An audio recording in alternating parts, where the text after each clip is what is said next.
Bienvenidos a una emisión más de Mujeres sin Filtro. Gracias por estar con nosotros. Han sido ya 5 temporadas a través de las cuales hemos dedicado nuestra atención a poder analizar distintos temas que hacen parte de la agenda informativa. Y sin duda alguna, parte de las conversaciones que estamos teniendo en este momento, pues ocupan nuestra atención sobre la importancia de los sistemas pensionales. Cómo se ve el género reflejado en los distintos procesos que se están dando. Estamos listos y listas para que haya una transformación real en los sistemas pensionales y que esto sin duda alguna pues pueda beneficiar a las mujeres. ¿Cómo estamos como país en materia de políticas públicas alrededor de ello? Pero sobre todo, ¿cuáles son las conversaciones que se están dando alrededor de los sistemas pensionales?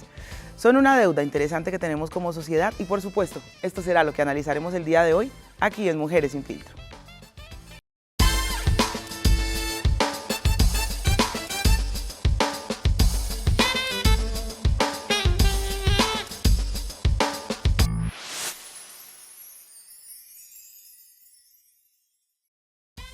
Y justamente para articular esta conversación quiero presentarles al panel de expertas que me acompaña el día de hoy. En estudio se encuentra conmigo Sandra Patricia Arias Gutiérrez. Sandra es abogada egresada de la Universidad Santiago de Cali del año 2010. Es especialista en Derecho Administrativo de la Universidad Gran Colombia de Bogotá y es experta en pensiones y educación financiera.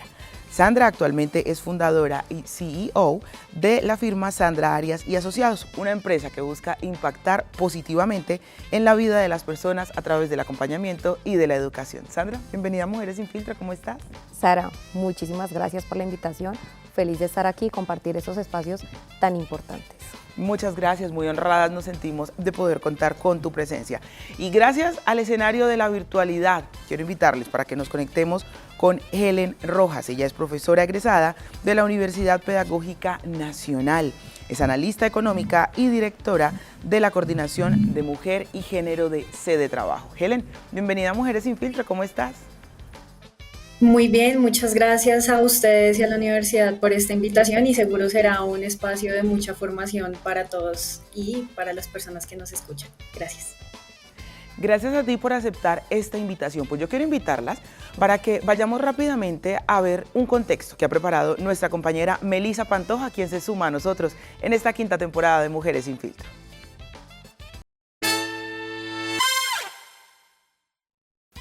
Una vida entera trabajando, cuidando hogares y al final sin pensión. Según datos del DANE, en Colombia solo el 12% de las mujeres mayores accede a una pensión frente al 22,5% de los hombres. Y no es casualidad. Más del 90% del trabajo de cuidado no remunerado lo hacen mujeres, dedicando en promedio más de 7 horas al día. Esto según ONU Mujeres. Además, muchas trabajan en la informalidad o con ingresos bajos, lo que las deja fuera del sistema.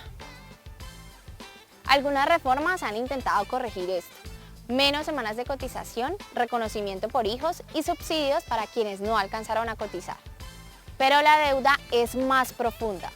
En Mujeres sin Filtro nos preguntamos, ¿una reforma es suficiente para saldar décadas de desigualdad? ¿Y qué pasa con quienes no encajan en el modelo binario y formal? Porque hablar de pensiones con enfoque de género es hablar de todas las vidas que cuidan y merecen envejecer con dignidad.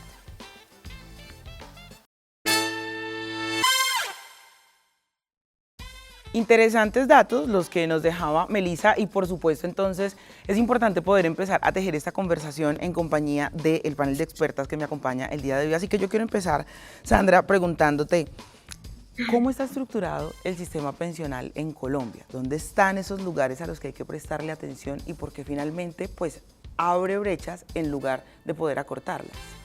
Sara, la respuesta es corta, básicamente porque somos muy nuevos en el tema. Muy nuevos, es decir, que más o menos hacia la década de los 90, de los 40 o los 50, hasta ahora se empieza a estructurar realmente un sistema de servicios, de prestaciones que incluye de manera igualitaria, entre comillas, a ambos géneros. Anteriormente estábamos completamente excluidas como mujeres y eso lo hace la Constitución del 91, donde realmente el sistema de seguridad social empieza a incorporar el derecho a la igualdad de géneros. Entonces hablar de la reforma realmente es muy nuevo estamos en una década ahorita de transición y finalmente la sociedad cambia, todo cambia y esos cambios son necesarios, por eso estamos en este revolcón, pero de manera positiva.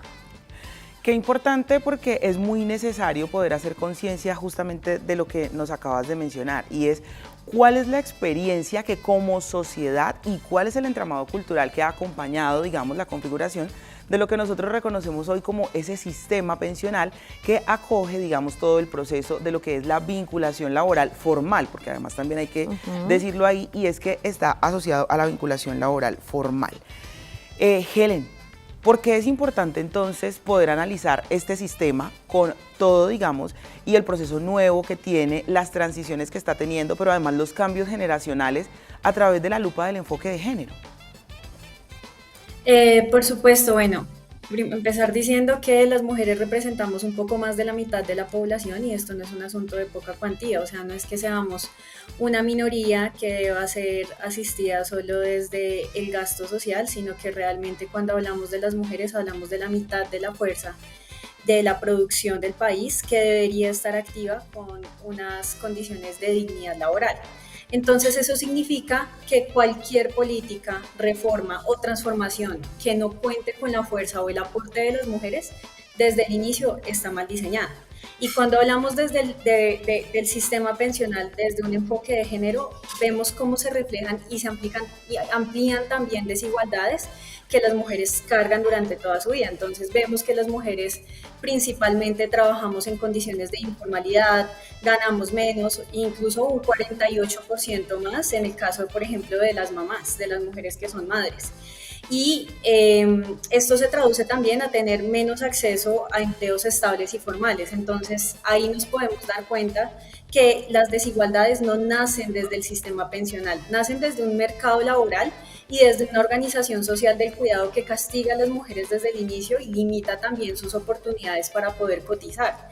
Es indudable y me parece muy interesante poder abordarlo desde esa perspectiva, que esta reforma ha tratado de corregir quizás unas falencias que hay, pero desde dentro del sistema, dentro del mismo sistema pensional.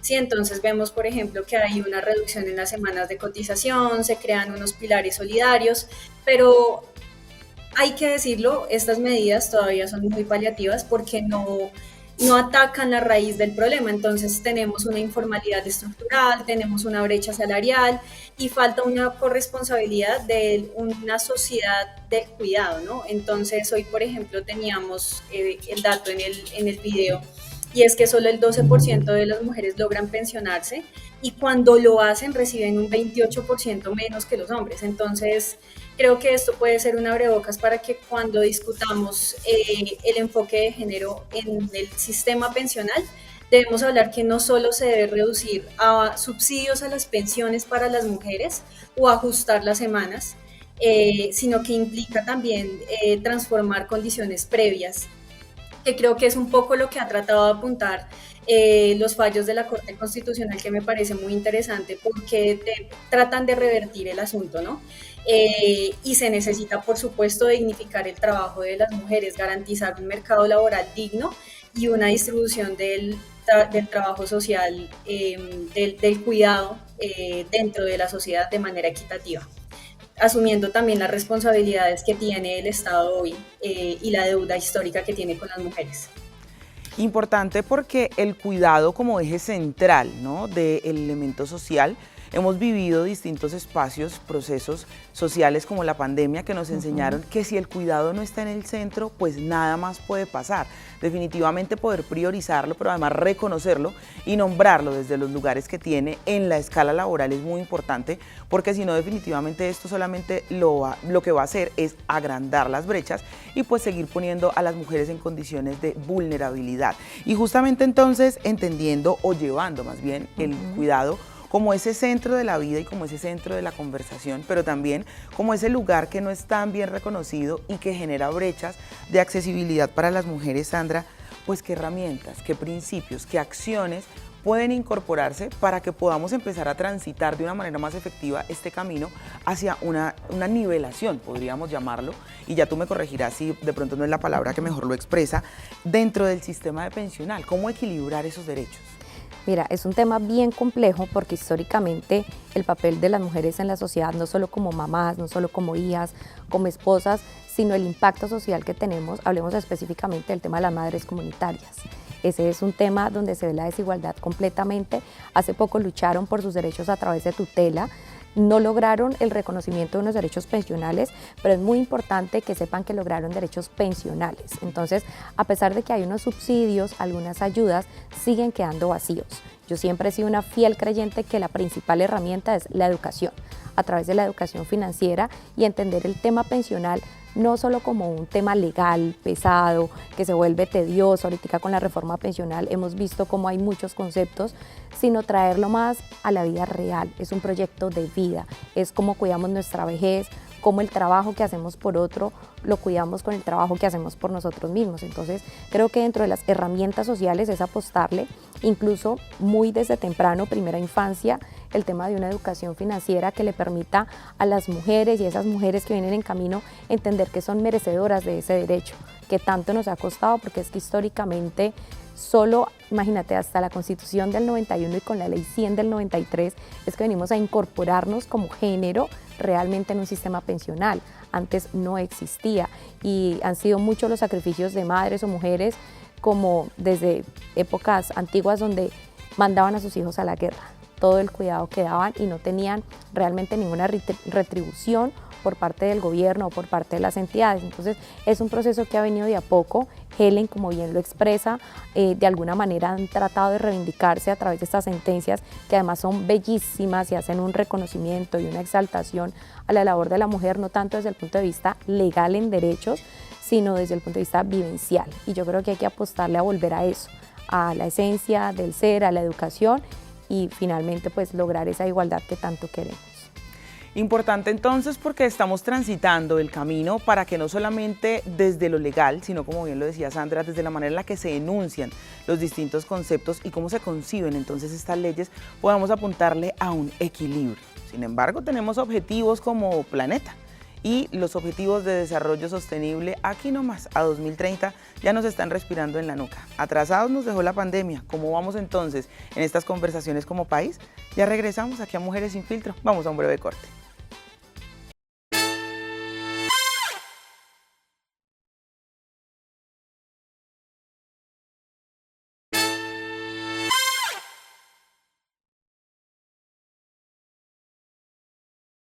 Gracias por continuar con nosotras, articulando conversación aquí en Mujeres sin Filtro. Hoy, revisando el sistema pensional, las reformas que se avecinan, las conversaciones que hay alrededor de ello y también, por supuesto, cómo es que esto constituye una deuda social en términos de género para las mujeres. Y por eso estoy con mi panel de expertas que me acompañan el día de hoy. En este caso, Helen, que está con nosotros conectada desde la ciudad de Bogotá, gracias al maravilloso escenario de la virtualidad, y Sandra, que me acompaña aquí en estudio. A través de sus conocimientos hemos logrado empezar a articular una conversación que ha ido dejando ya bastantes pistas sobre la mesa y yo quiero volver sobre algunos de los elementos que tocábamos en el primer bloque, y es finalmente el acceso para las mujeres a la seguridad pensional es cada vez o está siendo cada vez más reevaluado debido a los distintos procesos que se dan, sobre todo cuando ponemos el cuidado en el centro de la vida. Y es que finalmente gran parte de los trabajos que desarrollan las mujeres a lo largo de su vida están relacionados con la carga del cuidado, más allá de los espacios que se dan únicamente en el hogar, sino también cómo se desarrollan en cada uno de sus ámbitos. Y hay cifras que por supuesto hablan de estas brechas, y es que por ejemplo, en áreas urbanas la probabilidad de pensionarse para las mujeres es solo del 15% y es para un 26,6% de los hombres más posible llegar. Pero si nos vamos a las comunidades rurales, la posibilidad es solo del 4,18%. Y es allí entonces donde yo quiero volver sobre algunos de los elementos que tocábamos ahora, y es el no acceso regular de las mujeres a un ejercicio formal de empleo complejiza muchísimo las cosas, pero además consideramos que generalmente vemos mujeres que cuidan y ejercen labores informales, entonces no se sienten recogidas por esta conversación desde lo pensional. ¿Qué alternativas hay ahora? ¿Qué procesos existen? ¿Cómo vincularlas desde la educación a este proceso? Y como tú bien lo decías hace un momento, hacer que se consideren merecedoras de finalmente este bono que es una seguridad para la vejez. Mira, Sara, yo creo que hay dos puntos importantes que se deben como resaltar en este tema. Primero, desde mi experiencia, más de 15 años en estos temas, las personas no se pensionan por desconocimiento. Muchas veces esperamos a llegar a la edad casi para averiguar qué pasa y para venir a exigir, pero nunca nos preocupamos por construir. Ese es un punto. El segundo es el acceso a la información. ¿Listo? Entonces, hoy por hoy tenemos tantas herramientas con las que no conocer por lo menos lo básico de un tema no es excusa. Entonces, de allí vienen dos cosas. Primero, que anteriormente era muy difícil llegar con información certera a esas personas. ¿Listo? Y segundo, pues que se quedan viviendo el día a día sin preocuparse por el futuro. Entonces, ¿qué herramientas realmente tenemos hoy? Yo soy una fiel creyente que el tema de estar dando información, pero información cierta, real y entendible, no sentarme aquí a hablarles de la ley 100, de la 47, de la 797, sino hablar de estos temas es llevarlos casi de la mano a lograr entender que son merecedores. Y estos mismos mecanismos con los que contamos hoy son los que nos han ayudado muy positivamente a que las altas cortes de alguna manera sientan una presión para que a través de tutelas, demandas, todo este tipo de cosas un poco más técnicas hayan tomado decisiones como por ejemplo reconocerles derechos a vendedoras de catálogos, que ese es un tema también súper importante, a mujeres que de pronto en los servicios domésticos han dedicado toda su vida y nunca les cotizaban, también lo tenemos regulado. Entonces, un poco de forma de presión social para decirle a las altas entidades del gobierno, mire, pellízquese, y nosotros como abogados, desde nuestra función social, yo creo que tenemos una responsabilidad y un deber frente a esa situación de ser claros, hablar con la verdad y ayudar realmente a quienes lo necesitan. Entonces son como esos tres factores, el tema de acceso a la información, la presión social y finalmente el papel que todos jugamos como sociedad frente a ese tipo de situaciones.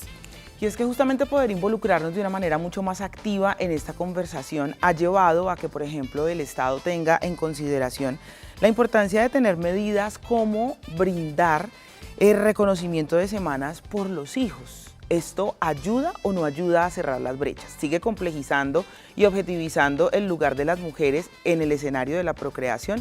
Helen, desde tu punto de vista, ¿cómo lo ves? Bueno, muchas gracias. Bueno, el reconocimiento de semanas por hijos en el sistema pensional y en la reforma pensional, como se plantea, puede verse como un avance, pero es insuficiente, ¿sí? Porque busca reconocer el impacto del trabajo de cuidado en la vida laboral de las mujeres, pero lo hace desde la lógica de la compensación, o sea, no cuesta ni transforma las condiciones estructurales que crean desigualdad. Y esa es una de las principales críticas que tiene esta reforma pensional, porque el descuento de semanas por hijo reconoce el esfuerzo de cuidado, pero en la práctica sigue reforzando los roles de género al ligar este beneficio exclusivamente a la maternidad. Esto se sigue asumiendo principalmente como una tarea exclusiva de las mujeres y hay que reconocer y promover una distribución real del cuidado entre el Estado y la comunidad. Eso es fundamental, ¿sí? Y creo que no se puede entender como un premio este beneficio porque no resuelve un problema estructural que tienen las mujeres a la hora de pensionarse. Y creo que otro punto crítico es la reducción progresiva de semanas. Y es que se dice que se van a bajar hasta 1000 semanas en el 2036, pero esto resulta insuficiente si no se resuelven los problemas de fondo del mercado laboral, insisto, porque muchas mujeres ni siquiera logran acumular el 750 semanas que hoy se les pide para ingresar al régimen de transición.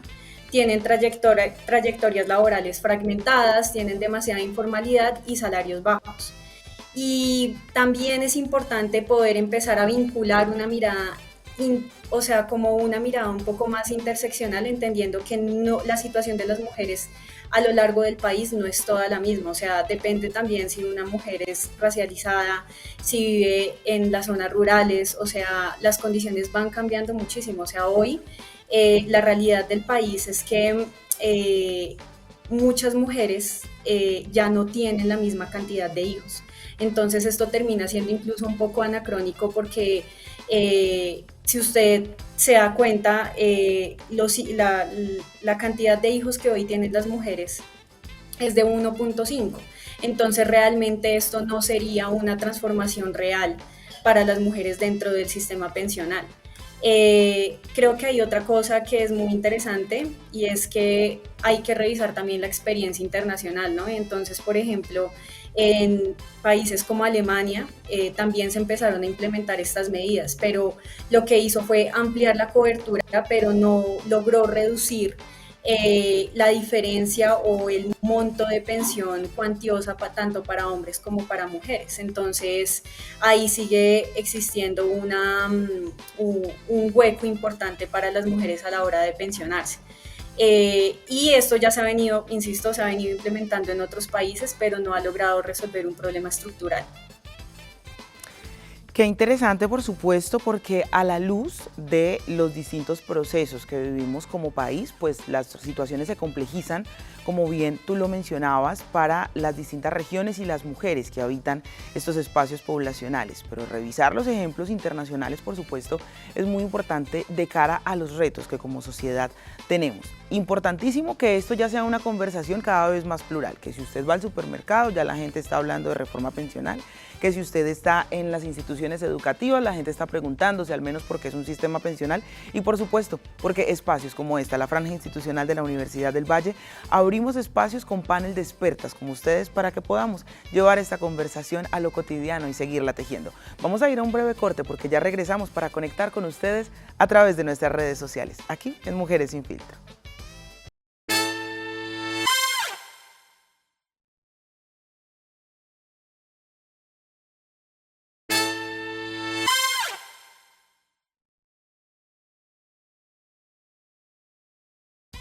Continuamos en Mujeres Sin Filtro y llegamos a un punto muy importante del programa porque ustedes saben que siempre tenemos expertas que nos ayudan a dilucidar las distintas ideas que rondan los temas que proponemos, pero su opinión es muy importante para nosotros y en esta quinta temporada contamos con la presencia de mi querida Melisa Pantoja, mi compañera que ha llegado aquí para hacer mi canal directo con ustedes y mientras nosotras estamos aquí tejiendo conversación, ella está monitoreando las redes sociales para contarnos qué está pasando, así que Meli, bienvenida. Cuéntenos qué pasa por allí. Gracias, Sara. Un saludo a nuestras invitadas y televidentes. En esta sección abrimos espacio de conversación con ustedes, que desde ya están comentando en nuestras redes. El tema de hoy nos toca directo al bolsillo. Género y pensión. ¿Es justo? Recuerden que pueden participar con el hashtag Mujeres Sin Filtro en nuestra cuenta @canalunivalletv en X. Vamos a leer algunos de los comentarios que nos han llegado. Gladys Jiménez. Hashtag Trabajo por el cambio, por el derecho a una pensión digna, por la estabilidad laboral y con enfoque de género, estoy con el cambio que merece este país. Natalia Conache nos dice, se necesita con urgencia una política real de vejez y envejecimiento con enfoque de género. Cientos de mujeres, justamente por los trabajos no remunerados, llegan a la vejez sin pensión, obligadas a estar en la calle sobreviviendo. Las políticas públicas siguen sin enfoque de género. Tenemos por acá otro comentario de Cecilia López Montaño. La única forma real para que las mujeres se pensionen es que tengan un trabajo remunerado que les dé autonomía económica. En un país de padres ausentes, tener más hijos, lo único que logra es alejarlas de ese trabajo. Los subsidios de un gobierno no siempre pasan al siguiente. Como ven, las opiniones están divididas. ¿Y ustedes qué piensan? ¿La reforma pensional realmente cambia el juego o se queda corta? Sigan participando en nuestra cuenta de X con el hashtag Mujeres Sin Filtro y no se olviden mencionar @canalunivalletv. Su voz también construye este debate.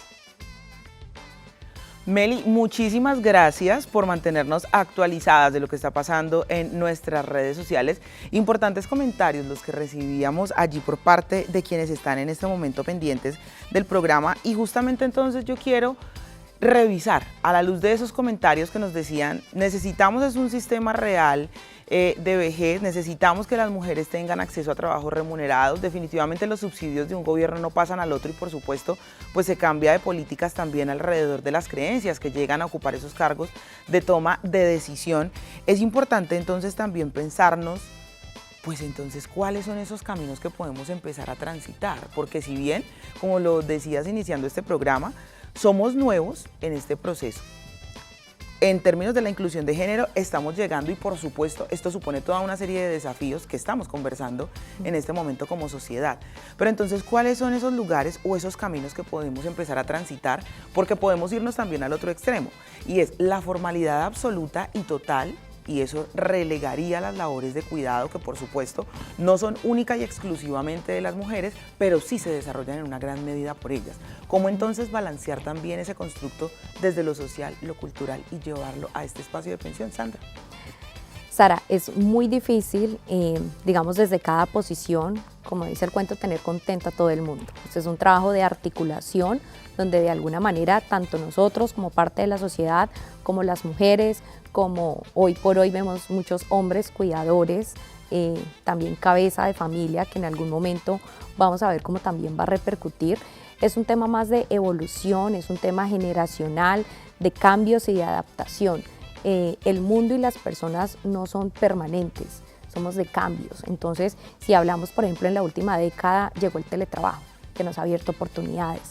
Si hablamos de cambios a nivel de género, el empoderamiento femenino, no entendido como una total, digamos, individualización de la mujer, del yo puedo todo, sino precisamente de ayudarnos en igualdad de género, de entender que tenemos acceso a las mismas oportunidades, que nos preparamos también. Hoy vemos, digamos, en el último año, en encuentros de mujeres que he tenido la oportunidad de estar, resaltan y exaltan las mujeres en cargos altos o de importancia o de mucha responsabilidad como un éxito. Entonces no debería ser así, debería ser lo normal, o sea, no tendría por qué ser un evento, ¿cierto?, histórico porque está llegando allá. No, es que también tiene derecho. Y sobre todo esas mujeres, cuando hablamos de las que somos madres, hay una lucha interna que la sociedad no ve, y es que nos sentimos culpables y responsables por creer que estamos abandonando, por esas mismas creencias donde la mujer perfecta es la que cuida y la que está y no la que sale a trabajar. Y en particular nuestra generación está tratando de equilibrar un poco eso. Entonces, decir que hay una reforma mágica o perfecta, ninguna reforma es perfecta porque todas traen sus dilemas, es un tema más de evolución, de ir construyendo paso a paso. Y probablemente las personas que estamos hoy como en el limbo jurídico entre la actual ley, la reforma, estos cambios normativos, vamos a ver el impacto de esta reforma más o menos a unos 15 o 20 años, que es realmente cuando se empiezan a ver los efectos de los beneficios de los que hablan o realmente de las condiciones. Yo siempre le digo a las personas, cuando a uno le dan mucho que elegir, uno no sabe qué elegir. Pero cuando uno le imponen, entonces uno se queja. Entonces, en ese juego venimos, entre la ley 100, entre la nueva reforma que se avecina, esos cambios casi que son impuestos.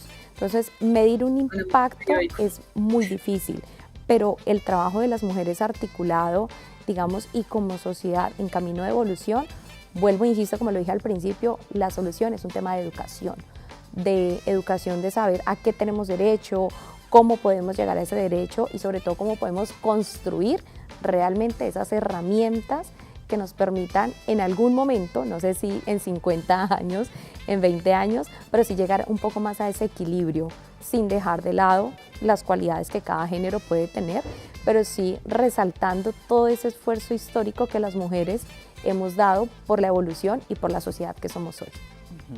Importantísimo eso. Helen, desde ese trabajo tú mencionabas ahorita un punto bien importante y es los lugares de racialización, digamos, de los que somos objeto las mujeres en Colombia. No hay que negar que, por supuesto, la cosmovisión de las comunidades indígenas tiene condiciones distintas al lugar y al papel que encarnan las mujeres y, por supuesto, además esto también tiene la complejidad, podríamos decirlo, de cada lugar a través del cual se expresan esas cosmovisiones indígenas. No es lo mismo la población wayú en La Guajira que, por ejemplo, la población Misak en el Cauca. Y lo mismo pasa con las comunidades afrodescendientes que habitan a lo largo y ancho del país. las poblaciones palenqueras.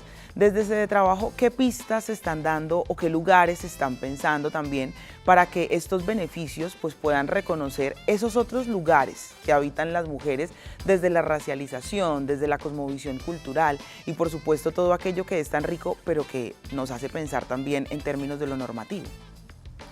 Por supuesto, por ejemplo, cuando uno mira el tema de las regiones y las mujeres racializadas o con otra referencia étnica, es claro que estas mujeres dedican más tiempo a las labores de cuidado. O sea, para las mujeres, digamos que promedio, las horas de cuidado son de 7.5 horas en promedio, pero para las mujeres afrodescendientes es de 8 horas, o sea, es una sobrecarga muy importante y a esto sumado en contextos donde el atraso económico, el desarrollo social en las regiones está muy marcado por temas de desigualdad y pobreza, ¿sí? Entonces, para hablar también de cómo subsanar esta situación de las mujeres en las regiones, hay que hablar indudablemente del Sistema Nacional de Cuidado y del Ministerio de la Equidad y la Igualdad, porque esto son medidas que se deben implementar y deben estar articuladas desde la política pública para fortalecer medidas como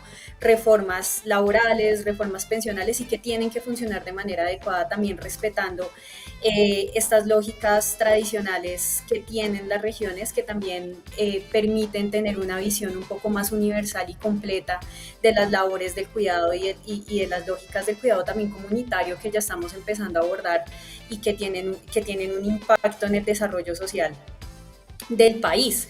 Yo quisiera hablar quizás un poco de que para hablar de la reforma pensional tenemos que hablar principalmente que gran parte de sus pilares no son pensiones.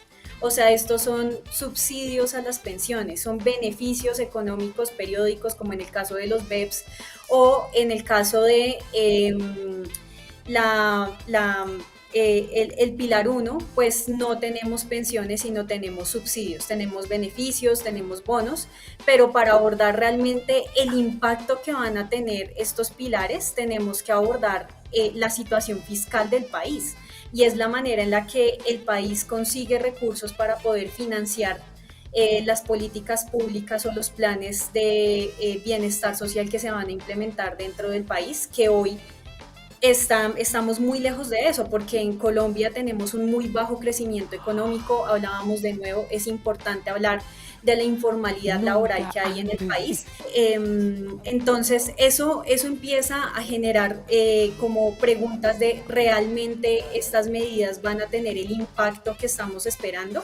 Hoy, por ejemplo, el país ante su crisis fiscal se ha tenido que apoyar en una medida que se llama la línea de crédito flexible, que es del Fondo Monetario Internacional, que es un colchón financiero. Y eso ayuda a que el país pueda tener cierta confianza en los mercados para poder sobrevivir financieramente. Pero, ¿qué se ha hecho para lograr esto? Pues eso ha sido a costa de sectores clave como la salud, la educación, los subsidios, programas de inclusión, ¿sí? Porque hay que recortar en el gasto social para poder equilibrar las cuentas y, insisto, seguir garantizando el pago a la deuda, que hoy es el monto más grande de nuestro presupuesto.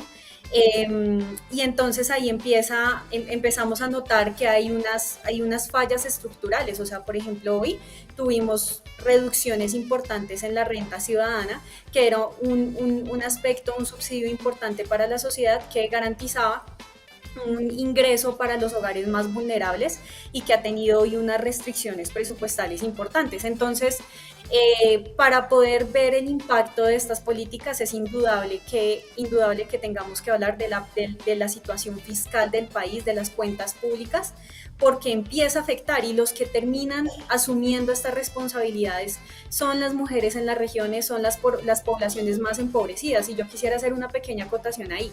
Hoy lo concreto es que, por supuesto, las mujeres se pensionan más, pero tampoco tenemos un gran nivel de pensionados en el país, o sea, un 22-23%, tampoco habla bien de la situación económica del mercado laboral y de las garantías que estamos teniendo para las poblaciones que están envejeciendo hoy. O sea, en serio, la situación demográfica del país, la transición demográfica que hoy tenemos, nos da cuenta de que ya cada vez hay menos hijos en los hogares, la jefatura femenina en los hogares ha venido aumentando muchísimo, entonces se vuelve un cóctel para la desigualdad y la pobreza impresionante. O sea, el 45% de los hogares hoy en Colombia están liderados por mujeres y principalmente de las mujeres en las regiones. Y hacia eso empezamos a hilar un poco más fino. Son las mujeres en las regiones las que menos se pensionan, tienen menos empleo digno. Y entonces, claro, decimos va a haber un pilar solidario que va a entregar para el 2030, para este año, va a entregar 230.000 pesos mensuales para los hogares, pero recordemos que esto está sujeto, la política, la reforma pensional es muy clara en decir eso, esto está sujeto a la situación fiscal del país, a los recursos que haya en el presupuesto general de la nación, o sea, eso puede ser menos y en el mejor de los casos más, pero hoy lo que nos muestra la crisis fiscal que tenemos sin precedentes en el país es que seguramente va a ser menos y este subsidio va a ser recortado. Entonces uno diría, bueno, realmente, ¿cuál va a ser el impacto de estos beneficios? Las mujeres no se van a pensionar, esto no es una pensión, porque es inconstitucional y acá la doctora me podría corregir, pensionarse por debajo del salario mínimo, entonces eso es claro que no es una pensión. Es un beneficio económico, un subsidio que va a tener el país, pero hoy, con la reducción que vamos a tener en la inversión y en el gasto social, esto no va a ser posible. Y va a ser, insisto, una medida paliativa para una crisis estructural que tenemos en el país, uno de los países más desiguales de América Latina y del mundo, que es Colombia. Pues gracias, Helen, porque has tocado puntos bastante importantes y es que, si bien, por supuesto, y quiero remarcar esto para que quede digamos, en el radar de quienes interactúan con nosotros a través de las redes sociales y de nuestros televidentes, y es que si bien esto es una conversación que en este momento está teniendo un curso muy importante, no es una conversación que se da sola, es una conversación que se articula a distintos elementos y donde el Estado, por supuesto, es el principal garante de que pueda darse, porque estamos hablando no solamente de que hay que hacer una reforma a la manera en la cual contribuimos a este sistema que nos llevará a una pensión por vejez, sino también que hay que pensarnos en los sistemas de cuidado que se dan en el país, en el reconocimiento de esos sistemas de cuidado a través de los distintos espacios o procesos culturales que tenemos como sociedad, pero también, por supuesto, pensar qué está haciendo la academia, qué estamos haciendo como sociedad, cuáles son esos retos que tenemos en este momento, alineados también, por supuesto, a lo que está pasando en el planeta y cómo ello entonces afecta nuestra economía y las decisiones que se toman internamente en nuestro país. Vamos a una breve pausa y regresamos para seguir tejiendo conversación aquí en Mujeres Sin Filtro.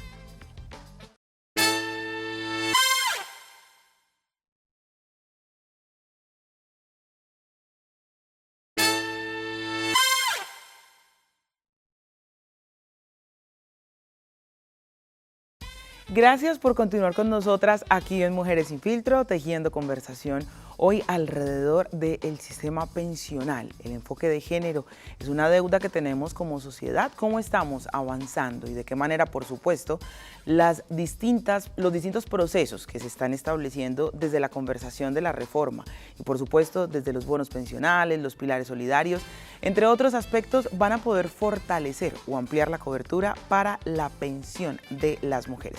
Pues ha sido una interesante conversación que nos ha llevado a recorrer distintos caminos, reconocer, por supuesto, que es algo que no solemos hacer mucho y es reconocer cuál es nuestra experiencia dentro de este tipo de sistemas, poder reconocer cuál ha sido entonces ese acervo que como país hemos podido crear, cuáles son nuestras condiciones sociales y, por supuesto, la estructura que ha logrado cimentar este sistema pensional a través del cual nos regimos hoy y, sobre todo, las proyecciones. Ahorita Sandra decía algo muy claro y es, esto no lo vamos a ver de aquí a mañana, ni esta conversación va a aportar para que podamos ver cambios a corto plazo. Puede ser entre unos 15, 20, 10 años si lo ponemos muy bien y si la conversación surte los efectos acompañada, digamos, de un proceso fiscal y estructural que pueda cimentarlo. Y esto, por supuesto, también nos habla, Sandra, de cambios generacionales. Y ahí yo meto mi píldora porque ustedes saben que para mí siempre es muy importante cuando hablamos de procesos de pensiones y de procesos laborales, y es la modalidad de contratación que hoy cobija a un amplio espectro de quienes estamos en el mercado laboral es la prestación de servicios. Contratos a 3 meses, a 6 meses, a 8 meses, por bienestar algunos a 9 meses u 11 meses, pero no es la ley o no es la norma justamente por los distintos procesos laborales y jurídicos que se dan dentro de las empresas. Esto genera brechas y esas brechas, por supuesto, hacen que cada vez podamos ver un poco más lejos el horizonte de poder llegar a ese espacio pensional. ¿Cómo revisar también eso dentro de la conversación que se está teniendo, Sandra?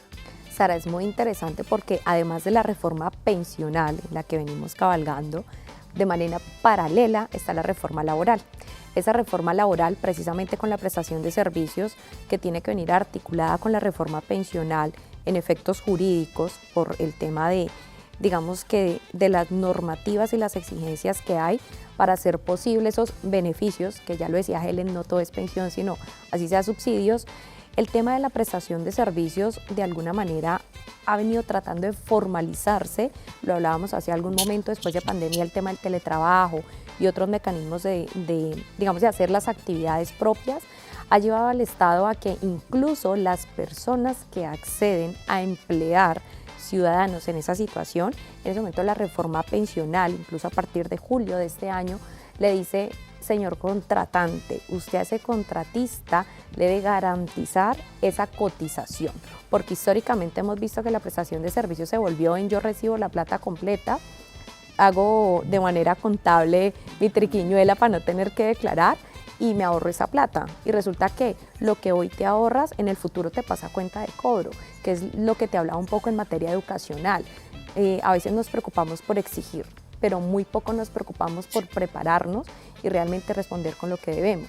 Entonces, ese tema de la contratación, yo creo que más que la modalidad, deberíamos llevarlo como al tema de la estabilidad. ¿Listo? Ahí es donde hacemos como el recuento con nuestros abuelos que se hicieron y crecieron en una empresa y esa empresa les dio para comprar carro, casa, nos dio estudio, nos sacó adelante y pues obviamente terminaron muy bien pensionados, porque es que este sistema en el que venimos desde la Ley 100 está hecho de manera creciente para empezar en la base y terminar en la cúspide. El nuevo sistema al que le están apostando por sostenibilidad, el piramidal, que es el que viene precisamente por los pilares, es muy circunstancial. Entonces es como tú no tienes para escoger el pilar solidario o el pilar contributivo, es como las circunstancias te tengan. Entonces a mí me parece que de todas maneras, aunque sea un poco, ¿cómo decirlo?, trágico, no es tan garantista como esperaríamos, ¿vale? Entonces el tema de la reforma laboral y estos cambios que han venido surgiendo, te lo decía también, la sociedad cambia, las condiciones cambian, la manera de ejercer las actividades cambian. Ahorita venimos, por ejemplo, el tema de inteligencia artificial, no me quiero ni meter allí porque sí, el tema de género, lo hablábamos al principio también y lo exponían, el tema de los no binarios, el tema de, vamos a llegar a un punto, Sara, donde si toda la vida trabajé como hombre, y a los 55 años me di cuenta que me quiero cambiar el género y llego a mi edad pensional como hombre o como mujer. Ese es un desafío que a nosotros desde la parte jurídica y legal estoy segura que no estamos preparados y nos va a tocar solucionarlo en la medida que vaya llegando. Entonces, digamos que el tema articular de la vinculación no tanto, es como más la estabilidad de oportunidades. No siempre trabajar en lo mismo, pero sí de una manera muy garantista. Entonces, de alguna manera hemos tratado allí de armonizar esos dos aspectos desde la parte legal, pero realmente creo que son muchísimos los desafíos.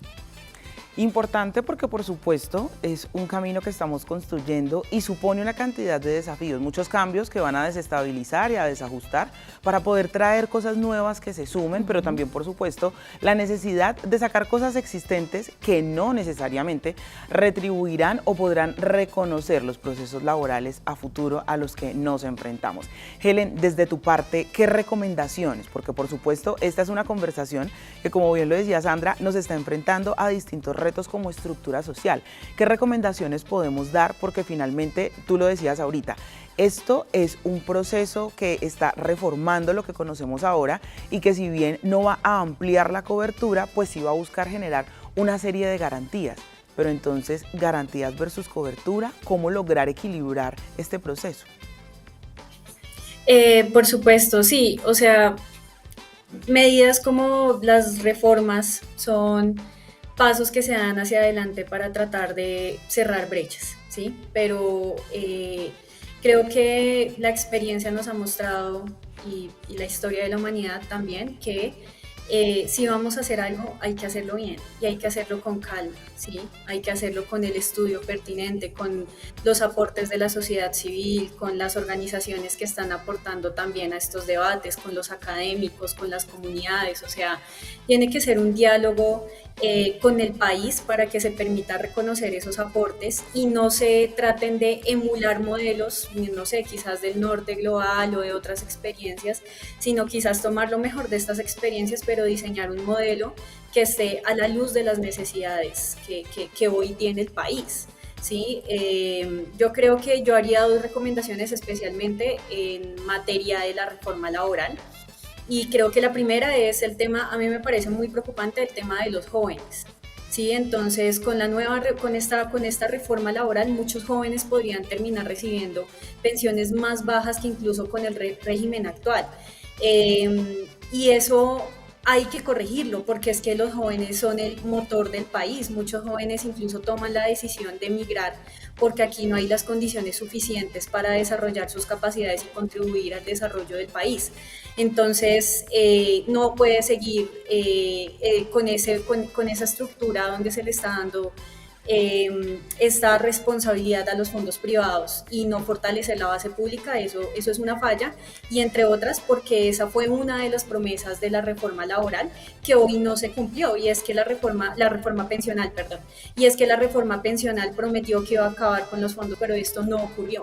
Sí, entonces hoy tenemos una estructura que en la reforma pensional, una estructura mixta, pero sin fortalecer de manera decisiva el componente de unos ingresos, de unos impuestos progresivos que permita fortalecer esta estructura, como es el caso de Canadá, ¿sí? Entonces, estos beneficios que se le dan a las poblaciones más vulnerables que no lograron acceder a su pensión, pues se hizo por medio de unos impuestos progresivos. Entonces, claro, no todo es malo, pero sí es importante señalar estas oportunidades de mejora que tienen estas reformas para que realmente tengan el impacto dentro de la población. Y yo cerraría diciendo que una cosa que sin lugar a dudas se tiene que hacer es que se tiene que fortalecer el diálogo con otras instituciones. O sea, ya lo decía ahorita la doctora, se necesita, por ejemplo, se está hablando ahorita de la reforma laboral. La reforma laboral todavía tiene muchos puntos que nos han aprobado, que tienen que debatirse, que tienen que solucionarse, también teniendo en cuenta la situación de la población en el país. O sea, se necesita desarrollar el aparato productivo para que nosotros podamos generar mejores condiciones para la población en Colombia. O sea, necesitamos tener unas condiciones más justas en el comercio exterior, por ejemplo. Necesitamos tener unos estudios más detallados sobre la situación de las mujeres en el país, contemplando toda su diversidad, todas estas dinámicas que ya han venido enfrentando pues todas estas categorías dentro del género, que es importante visibilizar para que cada vez impacten de manera más específica y cierren brechas, cierren desigualdades. Y por supuesto informarnos de esto, o sea, yo no creo que sea una responsabilidad muy individual. Creo que estos espacios, por ejemplo, que se proponen acá son una muy buena oportunidad para empezar a divulgar estos puntos de vista. El debate de ideas es importante también para que la gente pueda tomar la mejor elección y pueda decidir sobre sus ingresos. Yo creo que eso es lo fundamental, un desarrollo productivo. Se necesita fortalecer y proteger también a las pequeñas y medianas empresas que, entre otras, constituyen la gran parte del tejido empresarial dentro del país. Entonces, claro, uno podría decir, es que el problema es del empleador, que el empleador contrata por hora labor, pero la realidad es que no hay una protección a las pequeñas y medianas empresas.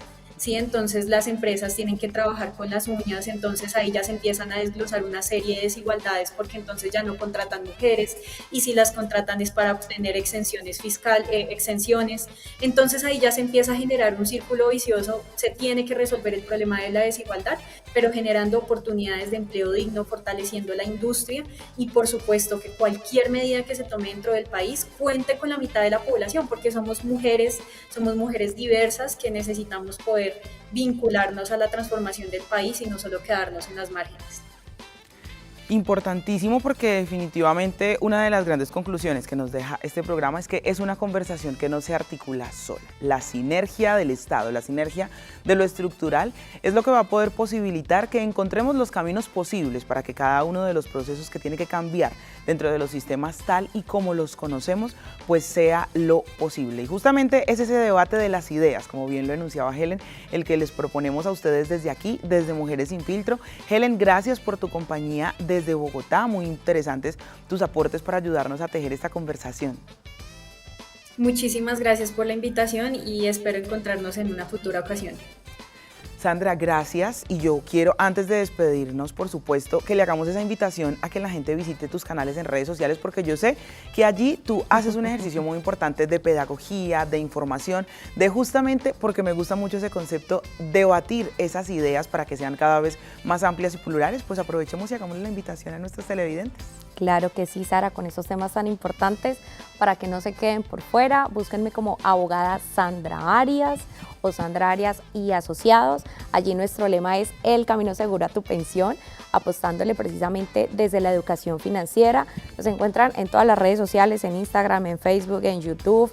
Tenemos página web, tenemos sede principal en la oficina en la ciudad de Cali. Y también contamos, que es algo muy importante, a pesar de que no lo tocamos, Sara, quiero aprovechar la cuña, los colombianos en el exterior. Los colombianos en el exterior están jugando un papel muy importante en el sistema pensional, que no lo hemos manejado, pero he tenido muchas personas que, a pesar de que migran, como lo decía Helen, sienten ese interés por volver a su tierra y seguir aportando. Entonces allí también hay algo bien importante. Tenemos atención a nivel nacional e internacional de manera virtual, gracias a Dios, pues con estas tecnologías.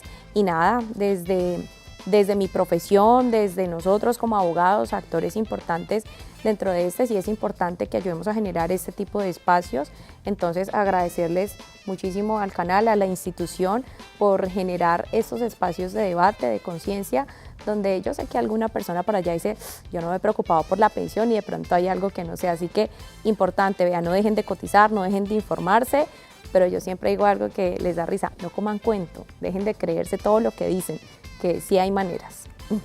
Eso es lo más importante, y pues muchísimas gracias, porque justamente a través de este conocimiento siempre son muchas las aristas que se nos quedan, y pues qué mejor que poder tener una excusa perfecta para poder seguir articulando conversación alrededor de estos temas con ustedes, que son nuestros principales protagonistas. Gracias por su compañía. Hasta aquí este capítulo de Mujeres Sin Filtro en su 5ª temporada.